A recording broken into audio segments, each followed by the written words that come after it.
प्रणाम करता हूँ भारत की इस महान धरती को, आप सबके इस गुरु माता पिता को, बच्चों को ढेर सारा प्यार और सभी लोगों को सुबह की राम राम। आज वास्तु की बात करने की इच्छा है। वास्तु की सही जानकारी होना आप सबके लिए बेहद आवश्यक है, क्योंकि इससे सुख और सौभाग्य की प्राप्ति आसानी से होती है। वास्तु दोष को गंभीरता से लेने की आवश्यकता है, क्योंकि अगर घर का वास्तु अच्छा है तो आपके कमजोर ग्रह बहुत अच्छा साथ देंगे, लेकिन घर का वास्तु यदि अच्छा नहीं है तो आपके अच्छे मजबूत ग्रह भी कमजोर पड़ जाते हैं और मजबूत कुंडली का भी कोई बहुत ज्यादा फायदा नहीं हो पाता और बुरे ग्रह और बुरा परिणाम देते हैं। इसलिए साधारण तरीके से वास्तु को समझा जा सकता है और थोड़ी सी नॉलेज से भी वास्तु से परिणाम बेहतर किए जा सकते हैं। पहले वास्तु का मूल रहस्य समझ लीजिए। इतना भी कॉम्प्लिकेटेड नहीं है जितना सामान्यतः हम समझ लेते हैं, और छोटी छोटी बातों से इतना डर भी जाते हैं, इतनी भी बड़ी समस्या नहीं है। वास्तु शास्त्र के नियम बहुत ध्यान से हमें पता होने चाहिए। कुछ बेसिक लॉज जो है वो हमें पता होने चाहिए। सूक्ष्म अध्ययन और अनुभव के आधार पर ये नियम बनाए गए हैं। इसमें जो बेस है वो है पंच मूलभूत या पंच तत्व जिन्हें कहते हैं, उन तत्वों का समावेश किया गया है। ये पंच मूलभूत तत्व जो है इन्हें वैसे तो सभी जानते हैं, ये है आकाश, पृथ्वी, जल, वायु, अग्नि। वास्तु मात्र भवन निर्माण नहीं है। सामान्यतः आप सिर्फ घर को या फ्लैट को या भवन निर्माण को वास्तु समझते हैं, ये वैसे ही नहीं है, अपितु संपूर्ण देश, फिर नगर, उपनगर निर्माण योजना से लेकर छोटे छोटे भवन और उसमें रखी जाने वाली वस्तुओं तक से संबंधित है। जो वास्तु को समझने में थोड़ी सी भी रुचि लेते हैं, उन्हें सबसे पहले कोण को समझना चाहिए। ईशान कोण यानी नॉर्थ ईस्ट, उत्तर पूर्व दिशा को ईशान कोण कहते हैं। आग्नेय कोण कहते हैं साउथ ईस्ट यानी दक्षिण पूर्वी दिशा को। नैऋत्य कोण कहते हैं साउथ वेस्ट यानी दक्षिण पश्चिम दिशा को, और वायव्य कोण कहते हैं उत्तर पश्चिम को। बस इन्हीं दिशाओं में खुद को एडजस्ट करना है। ग्रह आपके वास्तु को और वास्तु आपके ग्रहों को प्रभावित करते हैं। जैसे सूर्य यदि आपका कमजोर हुआ तो घर की कला आसानी से जाएगी नहीं और रिश्ते बहुत कम होते चले जाएंगे।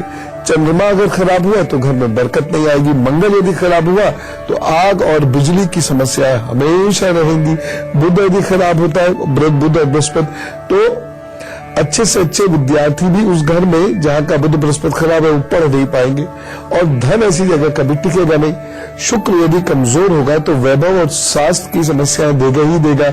वैवाहिक कर्म में भी कमी कर देगा, लांछन भी जरूर होती है ऐसे घर में। शनि खराब होगा तो बिजली पानी के उपकरण खराब होते रहेंगे हमेशा, और राहु खराब होगा तो ऐसे घर में पेट, बुखार के इन्फेक्शन ये कभी नहीं जाते, और केतु घर में हमेशा डराएगा। अभी ऐसे घर में रहने वाले लोगों को सपने अजीब अजीब आएंगे और ये आपको पूजा नहीं करने देगा। तो वास्तु में यदि दोष उत्पन्न हो गया तो आपके ये ग्रह अच्छे फल नहीं देंगे और उसकी वजह से दुर्भाग्य आ जाता है। बस, और उसको बहुत आसानी से ठीक भी किया जा सकता है। अभी बताता हूं। पहले मेष, वृषभ, मिथुन, कर्क राशि का दिन का हाल बता दो। मेष राशि पूर्वक ग्रहों में उलझे रहेंगे, प्रसन्नता का जन अभाव रहेगा, फिर भी आपके कार्य अपने से चलते रहेंगे। एक सावधानी बरतें, अपने हितों का त्याग करने में संकोच मत कीजिएगा। उपाय क्या करना है?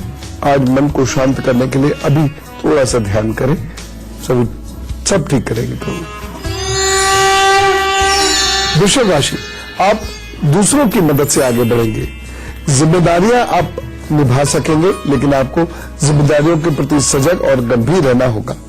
एक सावधानी, अपने इष्ट का स्मरण कीजिए। उपाय क्या करेंगे? इस दिन ठंडा ठंडा टेलकम पाउडर लगाइए, अपने काम पर जुटिए, वो सब ठीक करेंगे। मिथुन राशि, आज धन का आगमन और व्यय दोनों का योग बन रहा है। एक सावधानी, बिना पूछे परिवार में सलाह मत दीजिए। और उपाय क्या करना है? रसीले फलों का दान करें तो सब ठीक करेंगे। कर्क राशि, आज लोगों का विश्वास आप पर दृढ़ होगा तथा आज आपको आध्यात्मिक ज्ञान की प्राप्ति का अवसर मिलेगा। एक सावधानी जरूर बरतिएगा, अपनी गोपनीय बातें किसी से शेयर मत कीजिए। उपाय क्या करना है, गरीब बच्चों को पढ़ने की वस्तु का दान जरूर कर दीजिएगा। मैं वास्तु की कुछ एक चीजें आपसे और डिस्कस करना चाहता हूँ।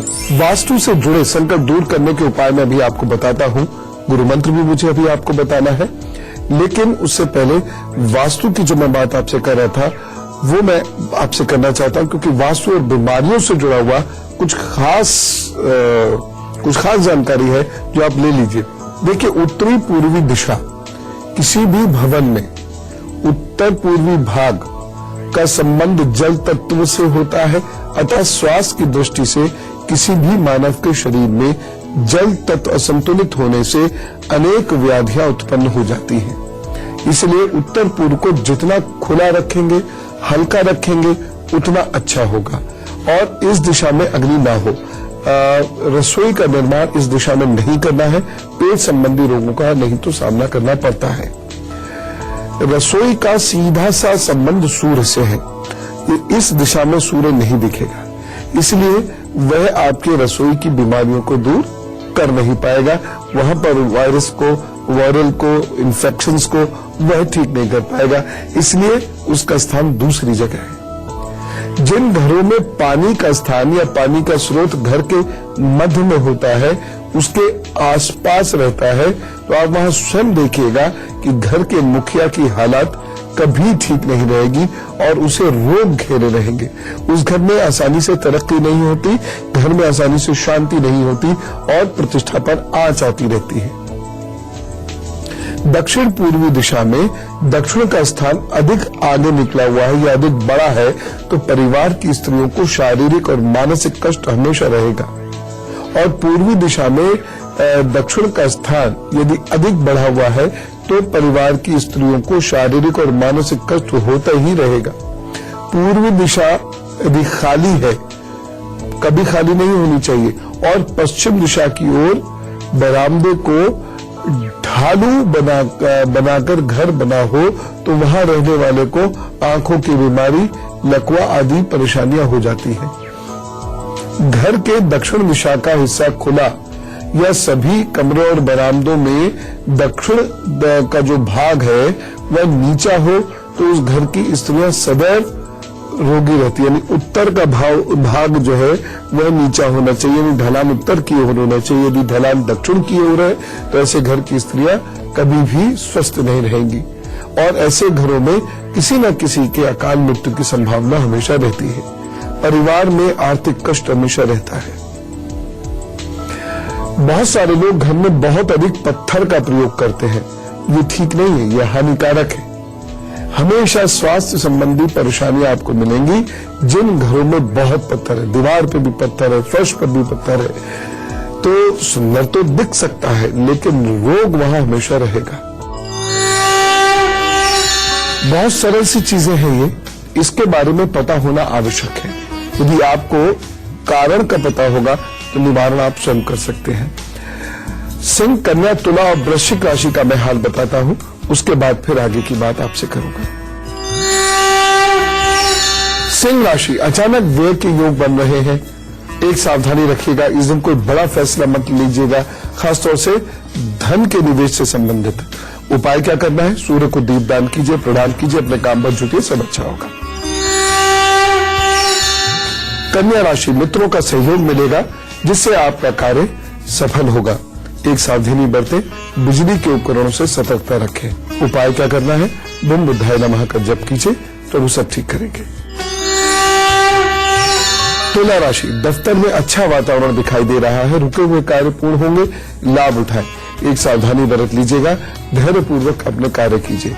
उपाय क्या करना है, इष्ट को उत्तर भेंट करें, फिर उसे स्वयं लगाइए, अपने काम पर चलिए, अच्छा हो जाएगा। वृश्चिक राशि, आवेश में कार्य बिगड़ सकते हैं और व्यवहार में धैर्यहीनता रहेगी। एक सावधानी बरतें, सेहत पर इस दिन ध्यान दें। और उपाय क्या करना है, ओम हं हनुमते नमः का जप करके अपने काम पर जुट जाइए, सब ठीक होगा। क्या आपने फ्लैट या घर खरीदा है या खरीदना चाहते हैं, सोच रहे हैं उसे खरीदने की, या फिर घर में रह रहे हैं अपने, तो आपको पता है सिर्फ सफाई ढंग से करने से वास्तु के कई सारे दोष समाप्त हो जाते हैं। जी अद्भुत है। कैसे होगा ये मैं आपको गुरुमंत्र में बताऊंगा, लेकिन पहले वास्तु की कुछ समस्याएं दूर करना बहुत जरूरी है। उसके उपाय जान लीजिए। उपाय नंबर 1, अपने जूते हमेशा घर के दक्षिण में रखें और फटे जूते चप्पलों को घर से तुरंत विदा करें। जिस घर में फटे हुए जूते चप्पल रहते हैं वहां झगड़े झंझट हमेशा ज्यादा होंगे। दान का बांटने वाला सामान, हम अक्सर गाय की रोटी ये सब निकालते हैं और या किसी को कुछ अनाज दान वगैरह करना होता है वो निकाल के रख देते हैं या पैसे निकाल के रख देते हैं। इसे जल्द से जल्द दे देना चाहिए। उसे घर में कभी भी ज्यादा दिनों तक रखना नहीं चाहिए। घर में बिजली का अनावश्यक सामान कभी मत रखिएगा और सर पर लोहे की अलमारी कभी ना रखें। मतलब कहने का ये सिरहाने, सोते समय वो आपके सिरहाने ना रहे। जिस घर में शादी विवाह की बहुत समस्याएं हों वहां शीशे के बर्तन नुकसान करेंगे। जिस घर के लोग घर के पूर्वी हिस्से में साथ बैठकर भोजन नहीं करते उस घर में सुख समृद्धि कभी नहीं आती। इसलिए पूरब की दिशा में भोजन करें। कोई एक भोजन तो साथ कर लें, अच्छा होगा। जिस घर में लोहे का सामान अधिक होता है वहां समस्याएं आसानी से हल नहीं होंगी और लोहे के गर्डर्स के नीचे कभी नहीं सोना चाहिए। घर में पैसा आना अचानक रुक गया है तो अधूरी दीवार देख के कोई रह तो नहीं गई, और यदि अधूरी दीवार है तो उसे पूरे कराइए और रंगाई पुताई करा दीजिए। आपके पैसे की आमदनी ठीक होने लगेगी। जहां लोग आकर बैठते हैं, आपका ड्राइंग रूम है या बाहर कोई बरामदा है, वहां थोड़ी सी हल्दी अवश्य रखा करें। घर में पॉजिटिविटी रहती है। किसी व्यापार के कारण या विवाह के कारण लोग यदि घर में आते हैं तो वहां हल्दी सुपारी और जायफल जरूर सजा के रखिएगा, अच्छा रहेगा और घर में पॉजिटिविटी रहेगी, किसी की नजर नहीं लगेगी। यदि घर की सीढ़ियां घर की ऊर्जा को रोकती हो तो सीढ़ियों के नीचे गूगल अवश्य प्रज्वलित कर दीजिएगा। कुछ घरों में सीढ़ियां इस प्रकार से होती हैं कि घर के बीचों बीच निकल रही होती हैं और उसके ही इर्द गिर्द सब लोग बैठते भी हैं। सीढ़ियों को बंद करके उसके नीचे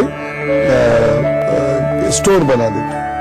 ऐसे लोगों को ये उपाय जरूर करना चाहिए, नहीं तो सीढ़ियों की वजह से घर की व्यवस्था खराब होती है। जो घर अस्त व्यस्त रहते हैं उसमें राहु और शनि का वास होता है, इसलिए घर को हमेशा साफ रखिए, व्यवस्थित रखिए और अपने इष्ट की आराधना कीजिए। तो अब मैं आपको बता देता हूं धनु, मकर, कुंभ और मीन राशि का हाल, उसके बाद सफाई का तरीका। धनु राशि, आज मन में खिन्नता रहेगी और आपके कार्य अधूरे रहेंगे। दिन सामान्य है, एक सावधानी बरतिएगा। इस दिन झगड़े विवाद से बचें। उपाय क्या करना है, अपने गुरु का या इष्ट का ध्यान कीजिए, काम पर जुट जाइए, अच्छा होगा। मकर राशि, मनोरंजन के अवसर प्राप्त होंगे, व्यवसायिक प्रतिष्ठा बढ़ेगी, पारिवारिक जीवन सुखमय होगा। एक सावधानी, अधिकारी की बुराई मत कीजिएगा। उपाय क्या करना है, हरी सब्जियों को भोजन में सम्मिलित कीजिए, अपने काम पर जुटिए, अच्छा होगा। कुंभ राशि, करियर में कुछ अच्छे बदलाव हो सकते हैं। रोजमर्रा के काम आपके पूरे होने के योग बन रहे हैं। एक सावधानी, मित्र या जीवन साथी से आपके मतभेद न हो जाए, इस दिन ध्यान रखें। उपाय क्या करना है, शनि मंत्र का जप कीजिए, अपने काम पर जुट जाइए, वो सब ठीक करेंगे। मीन राशि, आज आपके मन में कुछ तामसिक विचारों की अधिकता रहेगी, परंतु कार्य आपके सुचारू रूप से चलेंगे। बस एक सावधानी लीजिएगा, इस दिन भावावेश में निर्णय मत लीजिएगा, नहीं तो आपको परेशानी उठानी पड़ेगी। उपाय क्या करेंगे, राम सिया राम जय जय राम का थोड़ी देर जप करते रहिए और फिर अपने इष्ट का ध्यान करके अपने काम पर जुटिए, दिन अच्छा बीतेगा। अब हम में से कुछ लोगों का जन्मदिन है, चलिए सब लोगों को कहते हैं wish you very happy birthday. जिन लोगों का 1 दिसंबर को जन्मदिन है उनके लिए आने वाला वर्ष अच्छा रहेगा। उन्नति होगी, संपत्ति, विवाह, संतान संबंधी काम बन सकते हैं। आपको पदोन्नति की संभावनाएं बनती है, नई नौकरी की संभावनाएं बनती हैं, परंतु स्थान परिवर्तन के साथ उन्नति के योग बन रहे हैं। जो विदेश संबंधी काम चाहते हैं वो काम बन सकते हैं। बीमारी से बचना थोड़ा जरूरी होगा। बुजुर्गों का बहुत ख्याल रखिएगा। किसी बहुत खास व्यक्ति से मनमुटाव के कारण आप आहत हो सकते हैं। उपाय करें, चांदी की चेन पहन लीजिएगा अपने जन्मदिन पर, चंदन का इत्र लगा दीजिएगा और अपने काम करने की जगह कोई नमक से साफ करने की एक आदत डाल दीजिए। शिव आराधना 12 महीने आपने करनी है, अच्छा होगा सर। फिलहाल अब वक्त आ गया है जब हम एक दूसरे के सुख दुख बांटे। तो चलिए इस ईमेल आईडी को आप भी याद कर लीजिए और हर प्रश्न के उत्तर को जरा ध्यान से सुना कीजिए। हो सकता है उसमें आपको आपका उत्तर भी मिल जाए। ईमेल आईडी है goodluckguru@itvnetwork.com। बस एक लाइन में अपनी बात कह दीजिएगा, बाकी डिटेल हम आपसे फोन पर ले लेंगे। जैसी आपकी परेशानी इस ईमेल पर पहुंचे वो उसको तुरंत सॉल्व करें। राजकोट से भावना जी हमारे साथ है। राम राम। राम राम गुरुजी, चरण स्पर्श आपको, मेरा कोटि कोटि वंदन आपको। ये बहुत खुश है, बहुत खुश है। शायद भैया जी 2.5-3 साल से आपको कोशिश कर रहे हैं, आपसे मिलना नहीं होता, आपसे बात नहीं करना होता। हमारा वो भाग्य आपसे बात हो गई भैया जी। हाँ, आप हमको आशीर्वाद है, वहाँ से भेजना हमारे पास हमारे बच्चों को। बिल्कुल गुरु जी, आप तो बहुत खुशियाँ देंगे, बहुत खुशियाँ। हाँ भैया जी, आशीर्वाद गुरु जी, आशीर्वाद करना वहाँ से। हाँ बिल्कुल बिल्कुल। दोनों बच्चों का प्रॉब्लम है, पर बेटी का क्या है, मेरी बेटी की बर्थडे है 1 मार्च 1988। हाँ। और अहमदाबाद बर्थ प्लेस है और रात को 8:08 पर उसका जन्म है। हाँ। और तो उसकी है ना 2013 में शादी हो गई और 14 में डिवोर्स हो गया। लड़का इतना गंदा, इतनी हर एक बात लड़के में आदत थी और बीवी की कुछ सुनता नहीं। बच्चा प्रेग्नेंट हो गई तो वो भी अच्छा नहीं लगता उसको, बस रोज एबॉर्शन करवा लो, इससे परेशान करता था। आखिर में डिवोर्स ले लिया, प्रेग्नेंट थी, डिवोर्स ले लिया। बच्चे को गिरन हमको अच्छा नहीं लगता, पाप लग रहा था, हमने डिवोर्स ले लिया। उन्होंने खुशी से डिवोर्स दे दिया।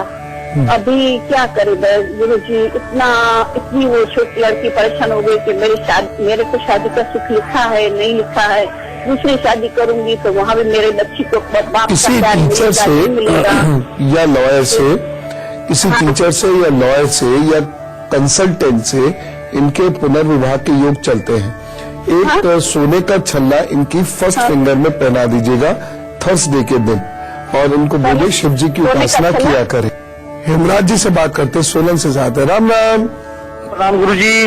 जी मेरा आपसे बात करके मुझे बहुत अच्छा लग रहा है। धन्यवाद। इंतजार खत्म हुआ बात करके, मेरा सौभाग्य है। बेटी के बारे में गुरु जी पूछना था गुरु जी। 24/11/1994 उसकी डेट ऑफ बर्थ है जी। 12:58 का उसका समय है, शिमला। ये 12-58 दिन के। हाँ जी जी। इसके बस स्वास्थ्य और कैरियर के बारे में थोड़ा सा। मुझको लगता है स्वास्थ्य के लिए आपको थोड़ा केयरफुल रहना पड़ेगा। लिवर इस बच्ची का वीक है और पित्त बहुत बनता है और साथ ही साथ नर्व्स की चूंकि कमजोरी है कफ की वजह से, तो पित्त और कफ इन दोनों को आप दिखा लीजिए वैद्य को और वो ठीक हो जाएगा। नहीं तो ये कभी सर में दर्द, कभी कमर में दर्द की शिकायत करेंगी और ऐसे में पित्त बहुत बनने की वजह से पेट में दर्द की या भोजन में मन ना होने की शिकायत ऐसे बच्चे करते हैं।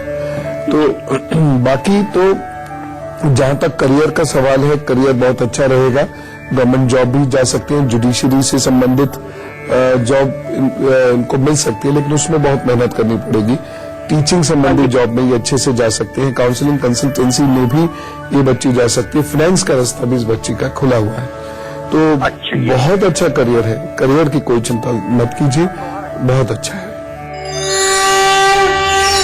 यदि आप फ्लैट खरीद रहे हैं तो आप अपने फ्लैट की सफाई स्वयं करें और अपनी राशि के अनुसार करें और उसकी साज सज्जा का कार्य भी आप अपनी राशि के अनुसार कर लीजिए।